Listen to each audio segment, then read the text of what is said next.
There's this book titled And the Witnesses Were Silent. It's on a subject that's extremely hard to research. I wrote a book on this myself recently, owenmorgan.com. What Was Hitler an Atheist is the title of my book, but I wanted to go through this book, which is out of print now, and I wanted to see what it had to say about how the church handled being taken over by Hitler in Nazi Germany, basically. This isn't part one. If you didn't see the others, don't sweat it. This stands independently of the rest. I'll give context if it's missing. Right now, the German church had something called the Aryan paragraph imposed on them. So the leader of the German Christian church, the leader of the Reich church, basically, set up a paragraph in their rules that says that non-Aryans are not allowed to be part of the ministry. They can't be ordained priests or anything like that. The people in the church that were opposed to not mistreatment of Jews, but state interference in church business specifically, those people are trying to find a way to counter the stranglehold that kind of Hitler's movement has over the church. They're trying to fight against the Aryan paragraph's induction, if you will. So they're about to form the Pastors Emergency League, the PEL. And it's the predecessor to the Confessing Church, the church that split off from the overarching Reich Church. Now we're going to do something a little bit different this time. Instead of me reading it, I'm going to have an audiobook reader go through the book. I think it'll be helpful because it'll provide a distinction between my voice and the book. This app that I'm using is Readbit. This book is not in audio form, but this is an AI audio voice that's reading it. It's nearly flawless. So you may hear a couple of hiccups every now and then. It may freeze for a second. It may say the number of a citation or whatever, but it's so good. Inspired by the Bonhoeffer-Niemöller Declaration to the National Synod, opposition to a church Aryan paragraph grew steadily. Inspired by the Bonhoeffer-Niemöller Declaration to the National Synod, opposition to a church Aryan paragraph grew steadily. Under Niemöller's guidance, the opposition founded the Pastors Emergency League in October.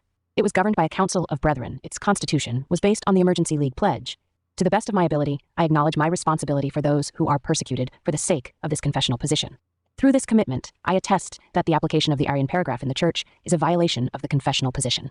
So this is the pledge that pastors took when they joined the Emergency League, I guess, the Pastors Emergency League. Through this commitment, I attest that the application of the Aryan paragraph in the church is a violation of the confessional position. The early drafts of the Emergency League pledge reveal the theological development of this solidarity. With its vow not to neglect prayers of intercession for the brethren and, wherever possible, to render assistance to them in their distress, the first draft expressed solidarity with persecuted non-Aryans between the lines. The second draft, which came from a Westphalian congregation, cited 2 Sam. Is this your kindness to your friend? Yeah, 2 Samuel 16:17. Is this your kindness to your friend? Why did you not go with your friend? So they're talking about this draft that showed solidarity with non-Aryans. But again, almost nobody at the time was in favor of working with non-Aryans. This was not an argument over morals, over whether Jews should be allowed to convert to Christianity. This is an issue over state control fully. Niemöller, guy they're mentioning here, voted for the Nazis in 1924, 28, and 33. This whole thing was almost entirely made up of Nazis, all the way down. Is this your kindness to your friend? Why did you not go with your friend? It listed 10 commandments of Holy Scripture as the foundation for the Emergency League pledges. Matt 22:37-39, the commandment to love one another was the third commandment. Yet there were already indications that this challenge was too great for most Christians. General public sentiment kept most from recognizing how virulent and destructive the Aryan paragraph's challenge to Christian conscience really was. Those who resisted the Aryan paragraph were more threatened by their church than by the state. In mid-November 1933, church authorities twice dismissed and subsequently reinstated pastors Martin Niemöller, Eitel Friedrich von Rabenau, and Kurt Scharf. So they were part of a conference, a church conference, which is like a big conglomeration or confederation of different church districts. And the church conference paid the pastors and they owned the mortgages for the parsonages, is that what it's called? The houses that they supply to the pastor and other clergy. They owned all that stuff. So they fired Martin Niemöller, which is the guy that started the Pastors Emergency League. They fired him and rehired him, apparently. I didn't realize that. Interesting. Those who resisted the Aryan paragraph were more threatened by their church than by the state. In mid-November 1933, church authorities twice dismissed and subsequently reinstated pastors Martin Niemöller, Friedrich von Rabenau, and Kurt Scharf. At a meeting of the Reich Directorate of the German Christians on the 27th of October, Reich Bishop Mueller emphasized the importance of merciless enforcement of the Aryan paragraph. All right, so Reich Bishop Mueller is talking about Ludwig Mueller. I think maybe in the last part, we talked about the church coming together and forming a large body.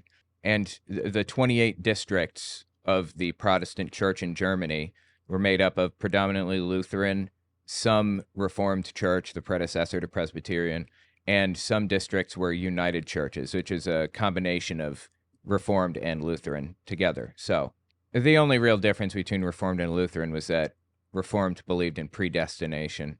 Anyway, they formed a confederation, and they nominated Friedrich von Bodelschwing as their as their church bishop. And a month later, he resigned because he was getting a ton of threatening phone calls and harassment, all kinds of ugly stuff. And Hitler specifically, after he resigned, they held new elections. And in those new elections, Hitler specifically endorsed Ludwig Mueller. Mueller was like an unknown guy. Like, nobody knew who he was. He was just some random military chaplain, and he believed in the Nazi party to the core. He's called an Alter Kämpfer, which is basically an old fighter. It meant original Nazi, like from the early days of the Nazi party. So anyway, Ludwig Mueller won the election because of Hitler's election interference and started mercilessly enforcing the Aryan paragraph, trying to force non-Aryans or force Jewish converts to Christianity out of the church entirely, basically. That's what they're talking about here. Meeting of the Reich Directorate of the German Christians on the 27th of October, Reich Bishop Mueller emphasized the importance of merciless enforcement of the Aryan paragraph. 2 weeks later, the German Christians' rally in the Berlin Sports Palace finally aroused opposition among those who had been silent. Right. The Berlin Sports Palace, also called the Sportpalast. It held 20,000 people. And I think this is about to talk about Reinhold Krauss. Again, I wrote about all of this in my own book on the subject, Was Hitler an Atheist? It's on Amazon, owenmorgan.com if you want to find it. The Sportspalast event was crazy. Before an enthusiastic crowd, German Christian leaders openly called for the deletion of the Old Testament from the Bible and an Aryan revision of the New Testament and Protestant liturgies. Yeah, so they called for removal of removal of the Old Testament. And they made fun of Judaism, saying that the Old Testament basically was a bunch of stories about cattle traders and pimps, which, fair enough, I suppose. For the first time, many Protestant leaders realized how radical the German Christians really were.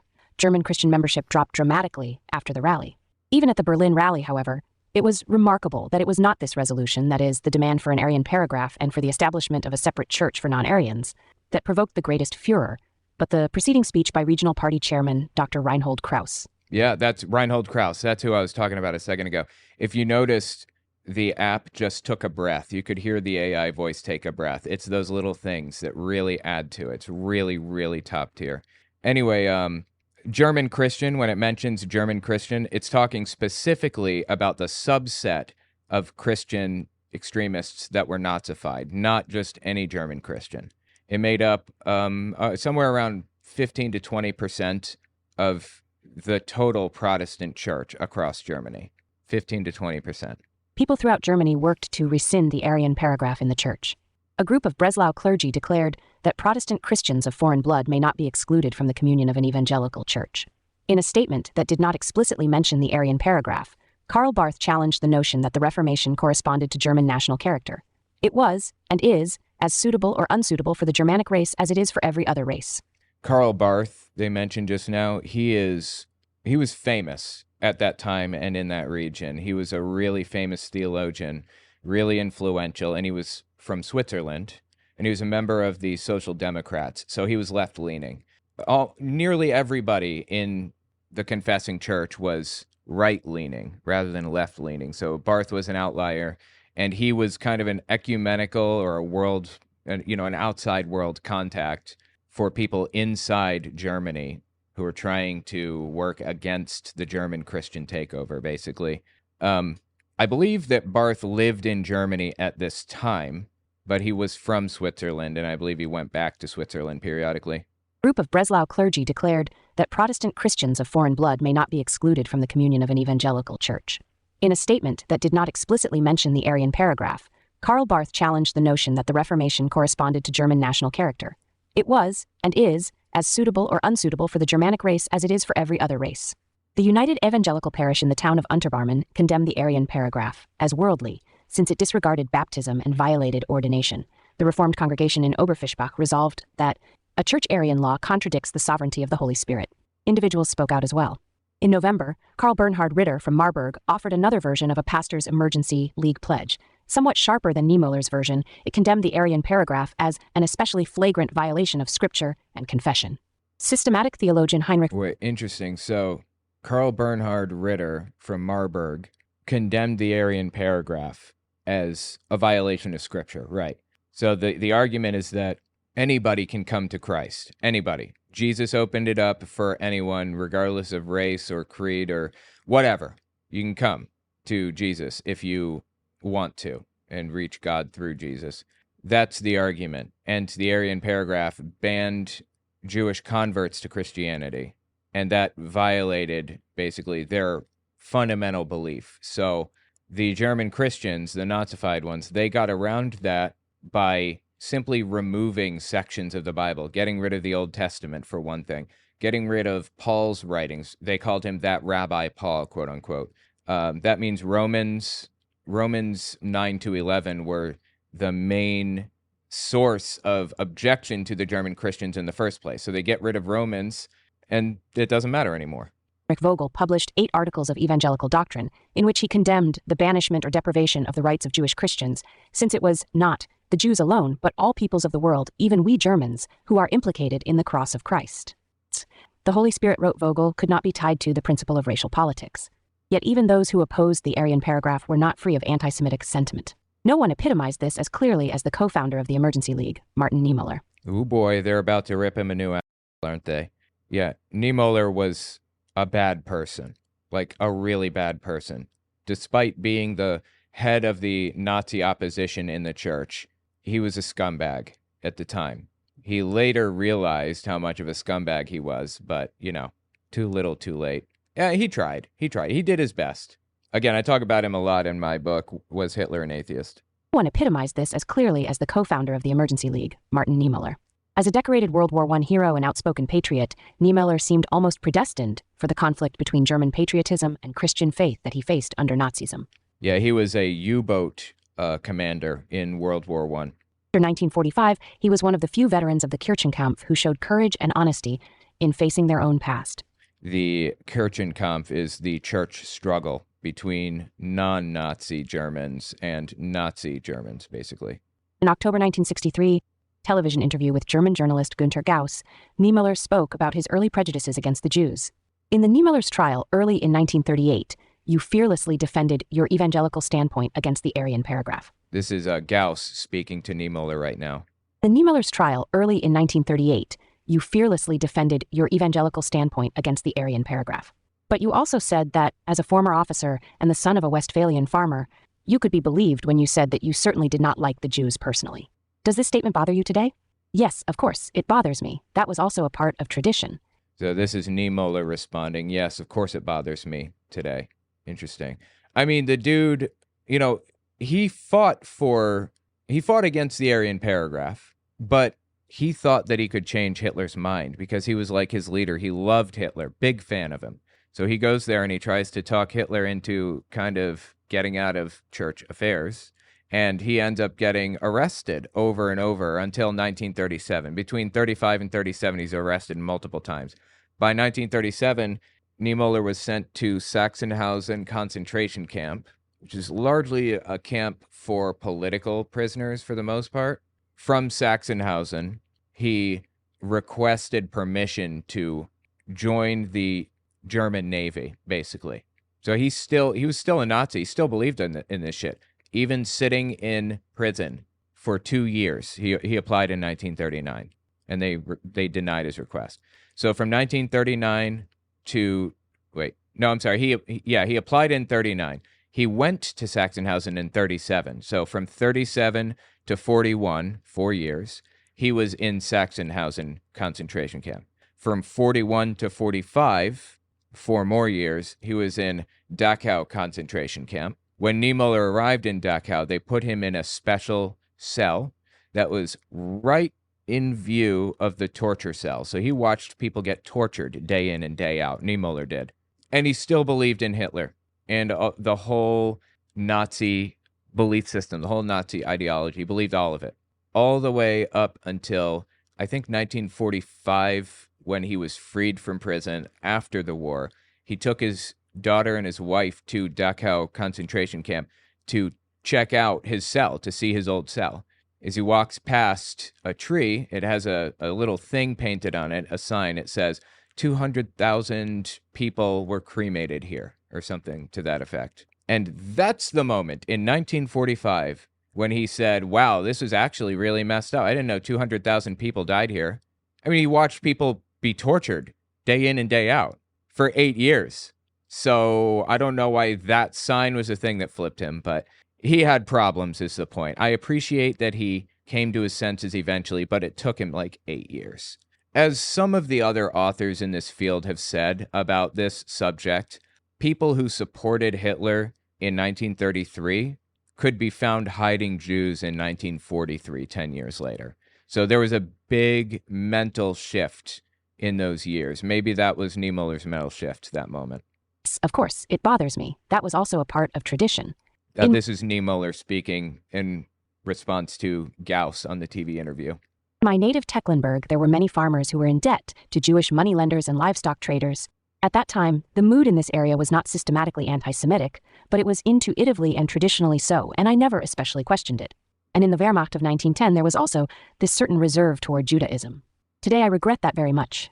But at that time, it was not at all clear to me what only dawned upon me later in the concentration camp, that as a Christian, I must conduct myself not according to my sympathies or antipathies, but must see in each human being, even if he is unsympathetic to me, the fellow human being for whom Jesus Christ hung on his cross, as much as for me. Well, that's interesting and all, but that's not what changed his mind. It was him standing there looking at the tree. He's said that himself personally. After the war, he went on a big public tour trying to convince people to recognize fascism, basically. He's teaching people to recognize fascism. This one was in 1963. I think he died in the 70s, maybe. But anyway, he's the guy that famously wrote that poem. First they came for the communists, and I said nothing because I wasn't a communist. Then they came for the socialists.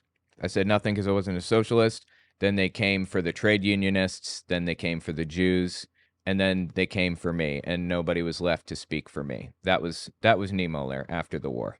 That time, it was not at all clear to me what only dawned upon me later in the concentration camp, that as a Christian, I must conduct myself not according to my sympathies or antipathies, but must see in each human being, even if he is unsympathetic to me, the fellow human being for whom Jesus Christ hung on his cross, as much as for me. This simply precludes any form of rejection and action against a group of human beings of any race, any religion, any skin color. Now's Gauss. Is this something you realized later? This is something I realized later. So Niemöller says that he recognized all of this stuff later, but if you notice, in his statement to Gauss, he didn't acknowledge that everybody is equal. He said everybody has the potential to be equal if they join the church. So I don't know. Did the dude learn his lesson? I don't know. I'm critical of every single person at that time, except maybe Bonhoeffer, Dietrich Bonhoeffer. He seemed to be doing what he did because he really believed that racism is wrong, basically. Determined to sign Bonhoeffer's 7th of September declaration and to include some of the radicality of Bonhoeffer's protest in the Pastors' Emergency League pledge. But in the weeks and months that followed, Niemöller was under growing pressure to consider whether the opposition's energies should be employed at a more central spot, as undoubtedly Barth thought they should be. Right, so they were going to pull out of the church, basically, after the Aryan paragraph was enforced mercilessly, quote-unquote. But Niemöller and Karl Barth both said, wait it out, see what happens. And Barth actually said to Bonhoeffer, quote-unquote, we should be the last ones off the ship, off the sinking ship. Just wait and see if there's like a bigger issue that divides us before leaving. And I agree, that was the right call. Bonhoeffer should have stayed in the church and just kept doing his thing. Mueller was determined. But Bonhoeffer eventually moved out of Germany before any of this shit went down, so. Mueller was determined to sign Bonhoeffer's 7th of September Declaration and to include some of the radicality of Bonhoeffer's protest in the Pastors' Emergency League pledge. But in the weeks and months that followed, Niemöller was under growing pressure to consider whether the opposition's energies should be employed at a more central spot, as undoubtedly Barth thought they should be. With Bonhoeffer's departure for London, Niemöller's situation was that of the old submarine commander and soldier. Right, the U-boat commander, as I mentioned a minute ago. So he says, with Bonhoeffer's departure for London, he just glossed over this part. Wolfgang Gerlach did, the writer. I think he comes back to it, but Dietrich Bonhoeffer was just another member of the church, if you're unfamiliar.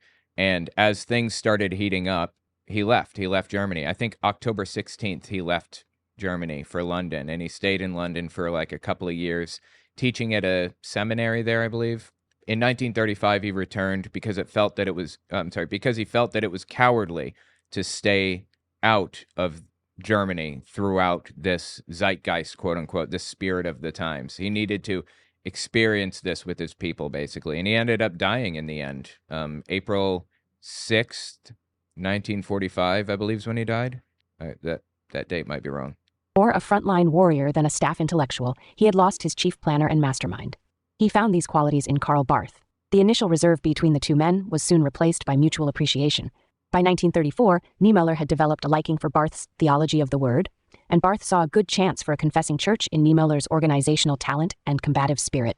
So it pauses at the end of each page. I'm not sure why. It also requires an internet connection, so that kind of sucks. And the better the internet connection, the better the audiobook will be. But all things considered, oh my God, this is really, really good. This is flawless. I cannot believe that it's this good at imitating a human voice. It puts the pauses in the right places. It even breathes. Sometimes it says, It's just flawless. Like really, really impressive how far technology has come. Question remained, how should those committed to the Emergency League interpret, and carry out the 4 points contained in its pledge? Which was more important, the general confession, points 1 and 2, or the specific acts of being responsible for the persecuted and resisting the Aryan paragraph, points 3 and 4? In October and November 1933, many colleagues could no longer evade this question. The various factions pressed Niemöller to take a position specifically on the Aryan question, although the Emergency League pledge had been formulated in such a way that its 4 points could not be taken separately, but only in reference to one another. Another really impressive thing about this? If there are no spaces between the words, if they're all jammed together and indistinguishable, unreadable by humans, the AI reads it. It reads it correctly. I did that once by mistake when I was scanning a book in. It jammed a bunch of words together and it read it flawlessly. Throughout this, when I basically copied the book over to ReadBit, it had dashes in, because it was like it dropped down a line, they put a dash to continue the word or whatever. There are dashes all through this. So factions is FAC dash space TIONS, but it pronounces it correctly. Factions is really impressive technology. Could Niemöller ease the plight of his Emergency League brethren as long as he was ambivalent himself? Before the final passage of the Emergency League pledge on the 20th of October 1933, he had emphasized that the position regarding the Aryan paragraph is decisive for the Church today. Here the status confessionis exists. The task of the Church is to say today what communio sanctorum is. On the other hand, he did not disguise the fact that he would greatly have preferred to consider the Aryan clause as idiaphoron. On the 2nd of... I'm not familiar with that word, idiaphoron. That's how it's spelled. Yeah, I don't know this word. Idiaphoron? Something is indifferent, morally neutral, or neither forbidden nor required. Okay, first time I've heard that word. The 2nd of November, Niemöller published his principles regarding the Aryan question in the Church. He characterized the establishment of a Jewish Christian church as a utopia, and protested against a church law that excludes the non-Aryans or non-pure Aryans, so far as they belong to the Jewish people, from the offices of the Church. But, and here his weaknesses become evident, this recognition that... Did you catch it? It said, but. That was the AI. That is so impressive, man. They did such a good job of this. Sorry. I'm going to stop talking about it now. Jewish people, from the offices of the Church. But, and here his weaknesses become evident. This recognition, that is, that the Christian community has to take itself seriously, demands of us a high measure of self-denial, as a people that has had much to bear under the influence of the Jewish people, so that the wish to be freed from this demand is understandable. The question can be dealt with only in such a way that, on the basis of 1 Cor 8, we may expect that clergy of Jewish descent exercise restraint so as not to offend. It would be unsatisfactory for a pastor of non-Aryan descent to hold office in the church administration or an especially prominent position in home missions. Okay, so it said that tome at the end because the citations, for some reason, are coming up as weird symbols like the infinity symbol or the omega symbol or whatever, like Greek symbols. I don't know why. It seems to gloss over them mostly, but sometimes it kind of pronounces one. Anyway, this was Niemöller speaking. He published an article on November 2nd titled Principles Regarding the Aryan Question in the Church. So what we just read was an excerpt from that. And it basically said, the question can be dealt with only in such a way that on the basis of 1 Corinthians 8, we may expect that clergy of Jewish descent exercise restraint so as not to offend. Wow, this is like needlessly complicated. Like, why is this written so confusingly? It would be unsatisfactory for a pastor of non-Aryan descent to hold office in the church administration or an especially prominent position in home missions. So Niemöller was basically saying, I don't want non-Aryans in positions of authority either. I don't want them in pastorships or chaplain positions or whatever. I don't want that if they converted from Judaism to Christianity. But my problem with the Aryan paragraph is that it violates the church confessions. That was the complaint, I think. This statement weakened points 3 and 4. It also encouraged Emergency League members, when confronted by the real problems posed by the Aryan paragraph, to make a virtue of verbal confession while avoiding concrete action. The wording of the Barman and Dahlem declarations the following year are incontrovertible evidence of this.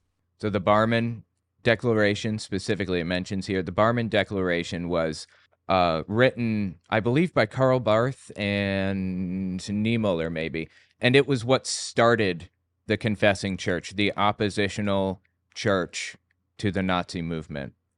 It was the landmark moment when it started. But I believe that Bonhoeffer was already out of the country by the time the Barman Declaration was written, so he did not contribute to it, and he did not sign it, I believe. Wording of the Barman and Dahlem declarations the following year are incontrovertible evidence of this. Oh yeah, and Dahlem was Niemöller's church district, basically. He was from the Dahlem church, which had 600 regular attendees and about 10 to 12,000 church tithe payers, basically. It's jumping down a page. Take a second. Wording of the Barman and Dahlem declarations the following year are incontrovertible evidence of this.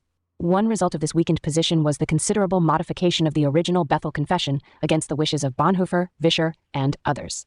So it says the Bethel Confession was another confession. Again, they named the confessions after the city in which they were written, confessions and declarations. Bethel, Germany is where the Bethel Confession was written, basically. And Niemöller basically weakened the position of the declarations that Bonhoeffer signed on to, is what this is saying. And that got under his skin. It wasn't just Niemöller weakening it either. It was Bodelschwing too, the Reich president for a month or whatever it was. He weakened Bonhoeffer's attempts to kind of set things right also. Anyway, it says, one result of this weakened position was the considerable modification of the original Bethel Confession against the wishes of Bonhoeffer, Vischer, and others. Niemöller finally published it in November 1933 under the title The Confession of the Fathers and the Confessing Congregation.